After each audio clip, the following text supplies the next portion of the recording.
All right, we hear from Grace again. Chapter 15. I'm so disappointed in the kids this year. Okay, I understand that I'm pretty much one of a kind when it comes to appreciating the food here. Most kids would take chicken nuggets or hamburger over a salad every time. And even my fellow vegetarians gravitate towards pizza, not to mention snacks and sweets. I'm used to the griping and complaining at the Oasis. The speeches about stomach cramps or burping so much or trading my left butt cheek for a Big Mac or an order of chili nachos. It happens every summer. It's never more than a half serious because everybody knows there's no junk food bonanza to trade body parts for, and it's mostly in good fun. Some of us like the food more than others. We all make the best of it. No one is making the best of it this year.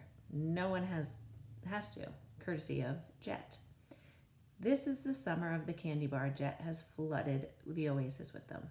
Now that we have our own keys to the private launch, he has access to the grocery store in Hedge Apple, which means a never-ending supply. Put aside the fact that he jacks up the price about 600%. If his customers are crazy enough to pay it, that's problem. That's their problem. Ignore the undeniable truth that Jet needs money like they need sand in the Sahara. Forget that I can't even turn him in because his side business is also providing Brandon with the 3 bars a day he requires in exchange for keeping silent about needles. I can handle all that. I don't love it, but I'm mature enough to accept that I don't live in a perfect world. What I can't accept is that a few dozen candy bars are ruining everything Magnus Fellini has built. Before, kids would get into the Oasis lifestyle because they had no choice. By the end of their time here, even the most negative would have to admit that they were better off because of it. They were fitter, more energetic, more positive, calmer, and more whole. And somewhere along the way, they usually managed to enjoy themselves at least a little. But Jet isn't just selling candy. He's offering a way to drop out of everything Magnus works so hard to bring to the world. You start off by missing all the great nutrition because you're glomming candy bars on the side. Then you're goofing off at awakening because you don't have enough energy or missing it altogether since you can't wake up in time. Soon the bath feels too hot, the activity's too exhausting, and forget meditation. Nobody can seem to settle down.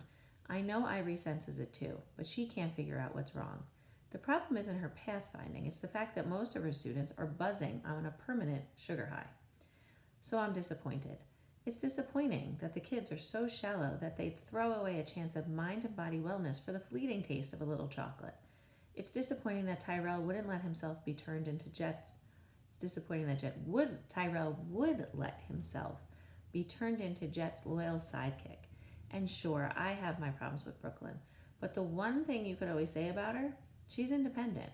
Where's that independent when she's hawking candy right alongside Tyrell and Jet? Most disappointing of all, I know about this, and I'm doing nothing to stop it. I have good reason, but is my reason good enough? The Oasis is supposed to be my favorite place in the whole world. It's like I'm being torn in two. By the way, there is one kid who hasn't disappointed me even a little bit. When I first met Jet, I knew then and there that he was a loser, a troublemaker, a worm. Well, he's turned out to be all of that and more. It's impossible to be disappointed in a person when your opinion of him is already rock bottom. It's too bad the boxes of fireworks he has hidden under his bed didn't go off some night, sending him on a one-way trip to the moon. But I can't do anything about what's happening because of poor little Needles, the one bright spot in this awful summer. If it wasn't for him, I don't know what I'd do. As the Oasis gets worse and worse for me, I start spending more time in the shed at the edge of the woods. I'd love to say I'm enjoying watching him frolic in his paint tray, except that he doesn't move. Jet claims it's impossible to interact with Needles, which only goes to show what Jet knows about pets, which is zero. Oh, sure, I can't play with Needles the way I play with Benito back home, but Benito's a mammal and Needles isn't. There are plenty of ways to interact with a lizard, like sitting in sociable silence. I speak to him in a quiet voice, and he never takes his eyes off my face. I can say things to Needle that I wouldn't tell anyone else. He's a restful companion, something Jet will never be. Even standing still, you can tell Jet is pure chaos, wanting to be unleashed into the world. Needles is the opposite of that. Peace, intelligence, tranquility, contemplation. He belongs at the Oasis. He may be against the rules, but he's just as whole as any living creature can be. Just the sight of his unmoving brownish form has the power to relax me.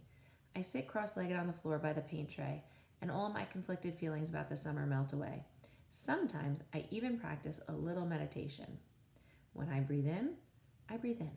When I breathe out, I breathe out. Needles is almost as good at meditation as Ivory because he doesn't allow himself to be distracted. Together we clear our minds, and I retreat into myself in the tight humidity of the shed. I almost miss it.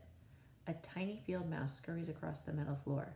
With a splash of the water, Needles explodes out of the paint tray, opens his jaws far wider than I would have believed possible, snaps up the mouse, and swallows it whole. He's back in the tray faster than I can blink. It's all over so quickly that I can't even be sure I really saw it. The mouse is gone, and Needles is back in his usual position, looking serene. Maybe I dreamed the whole thing. After all, I was meditating. Only a few blood droplets decorate the floor. And is that a stray whisker floating in the water of the paint tray? Lizards don't have whiskers. I'm in a hot shed, but I actually feel cold all over. What I've just witnessed, if I really saw it, changes everything. Oh, sure, we've known for a long time that Needles is a carnivore, but it never occurs to me right now that he's a predator. What other explanation could there be for the way he took down that mouse? In this awful summer, where I'm disappointed in everything and everybody, now I'm disappointed in Needles. It's not his fault, he's just doing what comes naturally, but it opens up a really sticky issue. We've been hiding Needles and providing him food and shelter because we believed he couldn't survive in the wild. But what I just saw proves that Needles is nowhere near as helpless as we thought. Nature has given him the tools to survive. As much as I love Needles, we have no excuse for keeping him anymore.